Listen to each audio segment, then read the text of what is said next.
Hello everyone, मेरा नाम सिद्धांत है और इस साल मैंने नीट 24 में 670 मार्क्स स्कोर किए हैं। और इस वीडियो में पर्टिकुलर मैं अपनी स्ट्रैटेजी, अपने व्यूज़ और अपने एक्सपीरियंसेस शेयर करूंगा आप सबसे। तो इस पर्टिकुलर वीडियो में मैं क्या करूंगा कि मैं आपसे सर्टेन क्वेश्चंस पूछूंगा। कुछ क्वेश्चंस जो आपको आंसर करने हैं, कुछ क्वेश्चंस मैं खुद आंसर करूंगा यहाँ पर।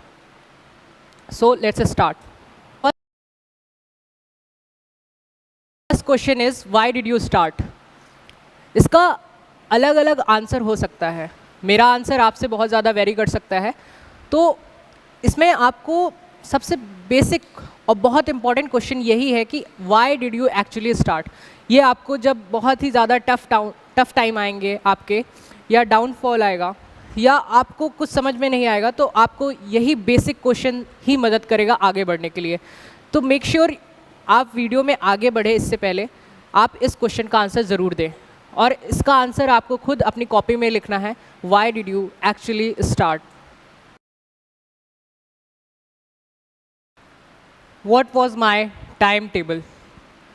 इसका आंसर भी वेरी करेगा। बहुत सारे लोगों को जैसे रात में जगना पसंद है, बहुत जल्दी सुबह उठ के ही सारी चीज़ें रिमेमोराइज होती थी। तो मैं क्या करता था कि मेरा टाइम टेबल बहुत ही सिंपल था। इस क्वेश्चन का आंसर आपको बहुत ही वेरी करेगा जो इस साल नीट का एग्ज़ाम दे रहे हैं। और आप ये भी समझिए कि ये एक परफेक्ट स्ट्रैटेजी या परफेक्ट टाइम टेबल बनाने से पहले आपको ये ज़रूर ध्यान में रखना होगा कि आप अपने आप को बहुत बेहतर तरीके से जानते हैं।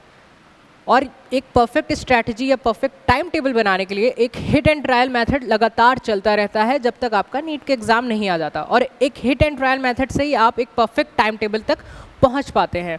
जैसे मैं अपना टाइम टेबल यहाँ पर शेयर करूँ तो जैसे मेरा 6 to 6 AM अगर मेरा वेक टाइम था, तो मेरा यहाँ पर 6:30 से यहाँ पर 9:30 तक सबसे पहले बायो ही रहता था। फिर 9:30 से मेरा 10 तक यहाँ पर मान लीजिए ब्रेकफास्ट। फिर इसके बाद आप यहाँ से समझिए 10 से मेरा 10 से 12 तक मेरा न्यूमेरिकल सॉल्विंग रहता था पार्ट। ये जो भी मैंने अपनी पिछली क्लास में फिजिक्स में पढ़ा था, न्यूमेरिकल सॉल्विंग क्वेश्चंस रहते थे।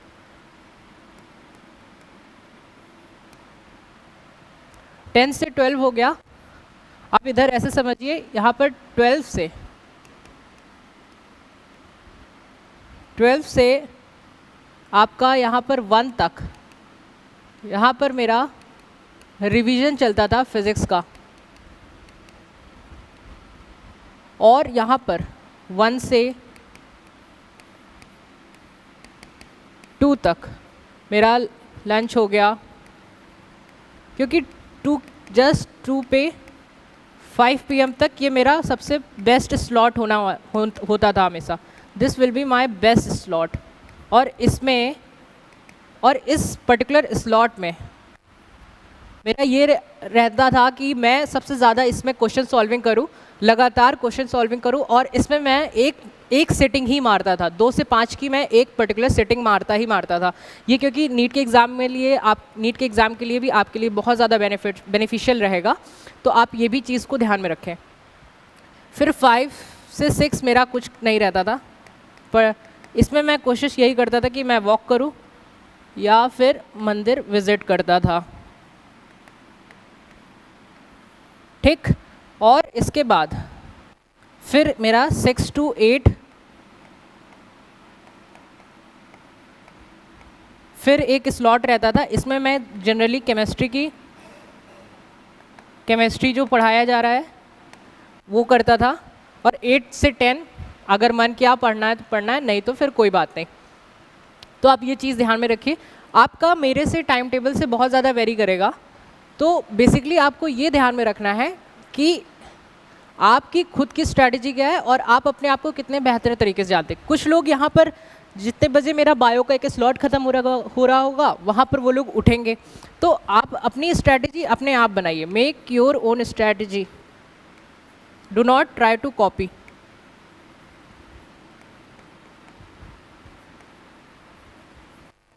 मेक योर ओन स्ट्रैटेजी, ठीक है।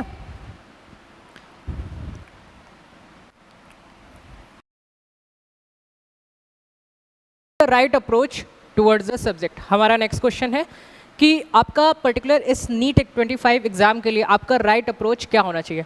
मैं अपना यहाँ पर एक्सपीरियंस शेयर करूँगा। जैसे कि मेरी फिजिक्स मॉडरेट थी, मेरी फिजिक्स बहुत ज़्यादा वीक नहीं थी। The mistake that I was doing particularly in physics was not solving enough questions. So physics में आपको क्या करना है, for physics you need to solve at least 100 questions daily if physics is your weak subject। आप अगर एक simple mathematical calculations करें कि आप अगर 100 क्वेश्चंस डेली करते हैं for 30 days and you continue doing it for 8 months,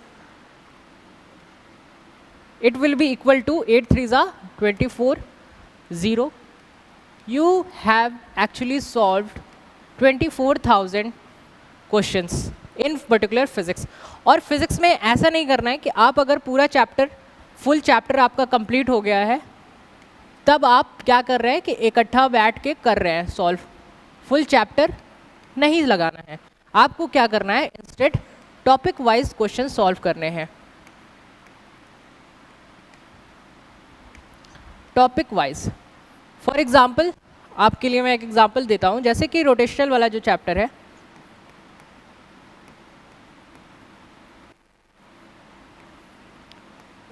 इसमें कई सारे टॉपिक हैं, जैसे कि मोमेंट ऑफ इनर्शिया, आपका प्योर रोटेशन,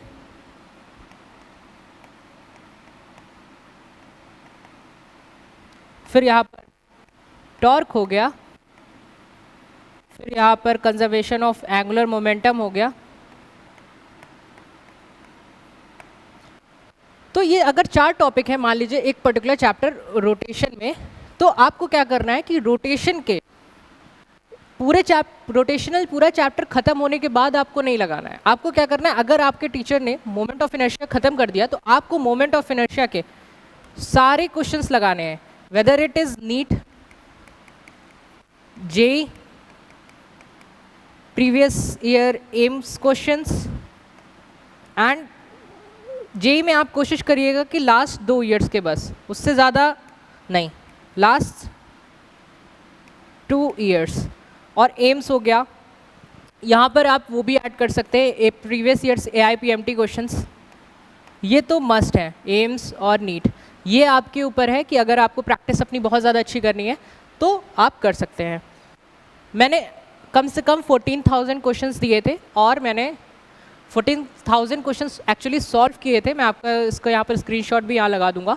और यहाँ पर आप एक चीज़ ये भी ध्यान रखिए कि मैंने कम से कम 200 प्लस टेस्ट दिए थे। तो टेस्ट के लिए तो हम लोग अलग से बात करेंगे ही करेंगे। अब अगले सब्जेक्ट में पहुँचते हैं कि आपकी केमिस्ट्री की स्ट्रैटेजी क्या होगी। फॉर केमिस्ट्री हम लोग सबसे पहले बात करेंगे इनऑर्गेनिक, फिर ऑर्गेनिक, फिर फिजिकल केमिस्ट्री। ठीक, आप इनऑर्गेनिक पे ध्यान दीजिए कि इनऑर्गेनिक ज़्यादातर लर्निंग पोर्शन ही है, उसमें मेमोराइज जितना आप बेटर कर पाएंगे मेमोराइजेशन उसका, उतना ज़्यादा ही आपको फ़ायदे देगा। तो इनऑर्गेनिक के लिए मैं क्या करता था, इनऑर्गेनिक में सबसे पहले तो आपको बेसिक चीज़ पकड़ के चलनी पड़ेगी, आपके टीचर्स के नोट्स।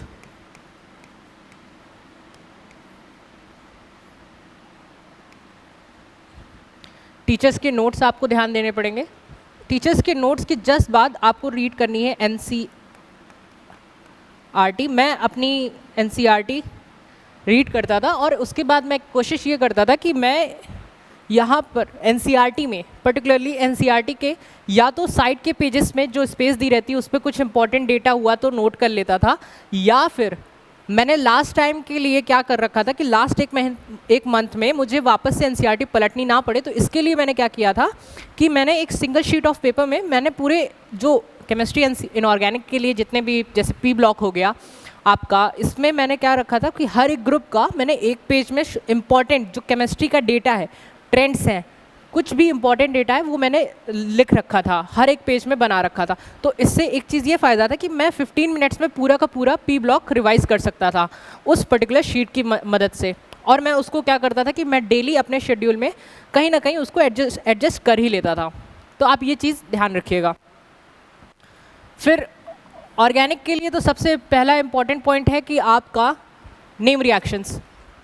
नेम रिएक्शंस के लिए भी आपको यही करना है कि आपको एक सिंगल शीट ऑफ पेपर में सारी आपकी जितनी भी एलिमिनेशन रिएक्शंस हो गई, एडिशन रिएक्शंस हो गई, नेम रिएक्शंस खुद हो गई, और आपके जितने भी कुछ आपको ये भी याद रखना है कि आप वो उस रिएक्शन तक आप रिएक्शन मैकेनिज्म भी आपको ध्यान रखनी पड़ेगी, तभी आपके कुछ क्वेश्चंस आप डायरेक्ट रट्टाफिकेशन पे मत जाइएगा। ऑर्गेनिक के लिए मैं बता रहा हूँ, मैंने क्या गलती करी थी कि मैं पूरा का पूरा ऑर्गेनिक रटना शुरू कर दिया था, बजाय कि मैं समझा ही नहीं था, मैंने समझना ही छोड़ दिया था ऑर्गेनिक को।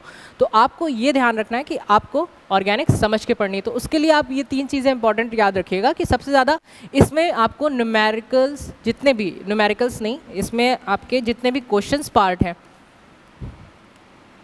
क्वेश्चंस आपको एग्जॉस्टिव क्वेश्चन प्रैक्टिस करनी पड़ेगी, ठीक है। इसमें क्वेश्चंस आपको सॉल्व करने ही करने हैं। सिंगल शीट में आपको सारे नेम रिएक्शंस रखने हैं। सिंगल शीट ऑफ पेपर में आपको ऑल रिएक्शंस आपको लिखने हैं। इसमें तीसरा ये इम्पोर्टेंट पॉइंट है कि मैंने क्या रखा था, जैसे अब आपकी एनसीईआरटी अगर आप खोलेंगे तो एनसीईआरटी में कुछ जगह इंपॉर्टेंट लाइंस लिखी हुई हैं। तो उसके लिए क्या करता था कि जैसे जो मेरे क्वेश्चंस पे मान लीजिए कुछ भी, अगर मैं एनसीईआरटी बेस्ड क्वेश्चन सॉल्व कर रहा हूँ तो उसमें क्या करता था कि मैं उस एनसीईआरटी बेस्ड क्वेश्चन में अगर जो मेरे से नहीं होते थे तो मैं उस पर्टिकुलर पेज को ढूंढे जाता था, उस पर्टिकुलर टॉपिक को, क्योंकि मैंने ऑर्गेनिक के लिए एनसीईआरटी रीड नहीं करी थी। और मेरे केमिस्ट्री में 165 मार्क्स हैं, फिज़िक्स में मेरे लगभग 160 मार्क्स हैं, और 165 मेरे केमिस्ट्री पोर्शन पे थे, और बायोलॉजी में जो रेस्ट बचा हुआ है। तो आपको ये भी ध्यान रखना है कि ऑर्गेनिक में जो भी क्वेश्चन आपके गलत हो रहे हैं उसका टॉपिक आप ढूंढेंगे एनसीईआरटी में। एनसीईआरटी में अगर वो आपको डेटा इंपॉर्टेंट लगता है, इंपॉर्टेंट पॉइंट लगता है, तो आप उसको एक अलग से अपनी नोट्स में लिखेंगे, और इस तरह आपका एनसीईआरटी भी ख़त्म होता जाएगा ऑर्गेनिक के लिए। इनऑर्गेनिक के लिए तो आपको एनसीईआरटी पढ़नी ही पढ़नी है, उसको फिर आपके जितने भी इंपॉर्टेंट डेटा हैं, इंपॉर्टेंट ट्रेंड्स हो गए, वो आपको एक सिंगल शीट ऑफ पेपर में लिखना है, ताकि आप फ्यूचर में बार बार एनसीईआरटी ना खोलना पड़े। थर्ड पॉइंट फिजिकल के लिए सेम मैंने स्ट्रैटेजी, जैसे मैं फिजिक्स में same strategy as physics,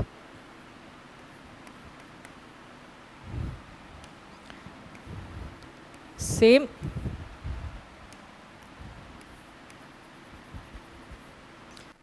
strategy as physics.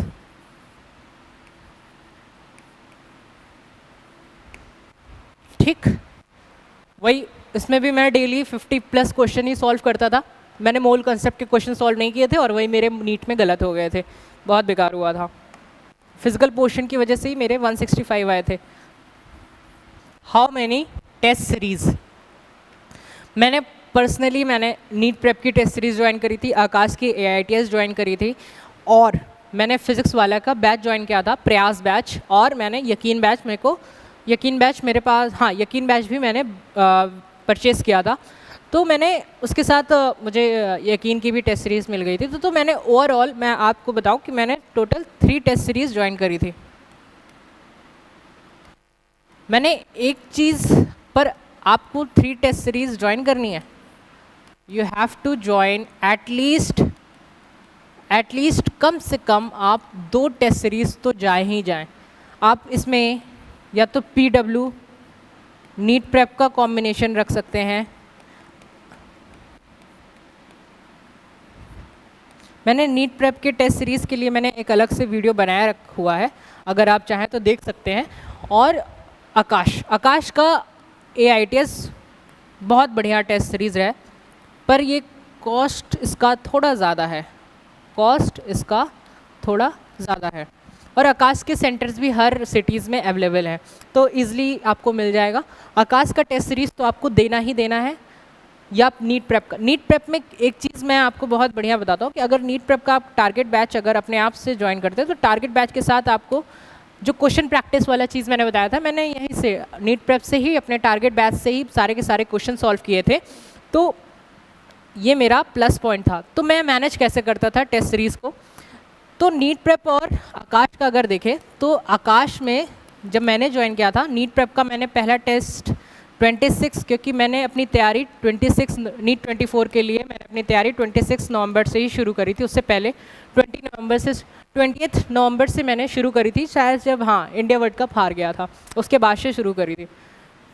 NEET prep की टेस्ट सीरीज़ में उस टाइम 12th और आकाश की टेस्ट सीरीज़ में 11th चल रहा था, तो ये था, मैंने इस तरह मैनेज किया। आकाश की क्योंकि टेस्ट सीरीज़ में 11 चल रहा था और नीट प्रेप की टेस्ट सीरीज़ में 12 चल रहा था, तो इसके कारण क्या हुआ कि क्योंकि मैं ड्रॉपर था, तो मुझे सिलेबस का बहुत ज़्यादा रिवीजन वापस से नहीं करना था, मुझे सिर्फ एग्जॉस्टिव क्वेश्चन प्रैक्टिस करनी थी, और उससे मैं अपना सिलेबस रिवाइज़ करना चाहता था। क्योंकि अब मेरे से बार बार वापस वही बायो का NCERT नहीं, वो फिर गलत स्ट्रैटेजी हो जाती, और मैं आपको वो भी एडवाइस नहीं करूँगा। अगर आप ड्रॉपर हैं और आपने एक बार सिलेबस बहुत अच्छे से पढ़ रखा है, तो आप सिर्फ और सिर्फ क्वेश्चन प्रैक्टिस पे जाइए, नथिंग एल्स, और उससे ही आपका सिलेबस रिवाइज होगा। तो मैं क्या करता था कि आकाश में मैं 11th के लिए पढ़ता था और नीट प्रेप का 12th में पढ़ता था, क्योंकि ये आकाश के जो AITS होते हैं वो काफ़ी उनके बीच में गैप प्रेजेंट रहता है, और ये हर वीक होते हैं, तो एवरी वीक होते हैं, शायद मुझे याद नहीं आ रहा। तो 12th इसमें चल रहा था, और 12th वाला मैं जितने भी टेस्ट होते थे, क्योंकि 11 12 ऐसे रहता था नीट प्रेप में, तो मैं सिर्फ और सिर्फ 12th वाले को पेपर्स अटेम्प्ट करता था, और 11th वाले, क्योंकि आकाश में तो शुरुआत से 11th का ही, पहले 11th ख़त्म होगा, फिर 12th ख़त्म होगा, फिर फुल सिलेबस टेस्ट चालू होते, तो मैं 11th के लिए मैं इधर से टेस्ट देता था। तो इस तरह मेरा 11th भी चल रहा था और 12th भी चल रहा था कंसेक्यूटिवली। तो ये इस तरह मैंने अपनी टेस्ट सीरीज़ मैनेज करी थी। मैं कुछ दिन ऐसे भी होते थे कि मुझे 2 टेस्ट मुझे एक ही सेम दिन पे देने पड़ते थे।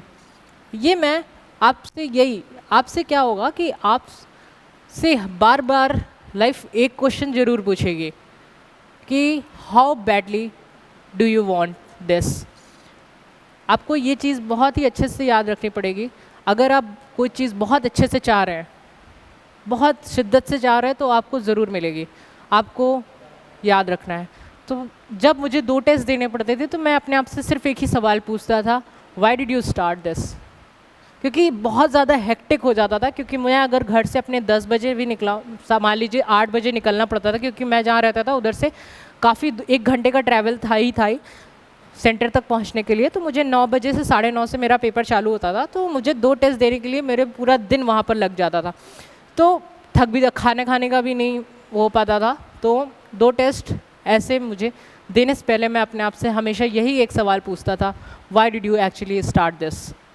ये मैंने वीडियो में आपसे सबसे पहले यही क्वेश्चन पुट किया था, आपको ध्यान रखना है।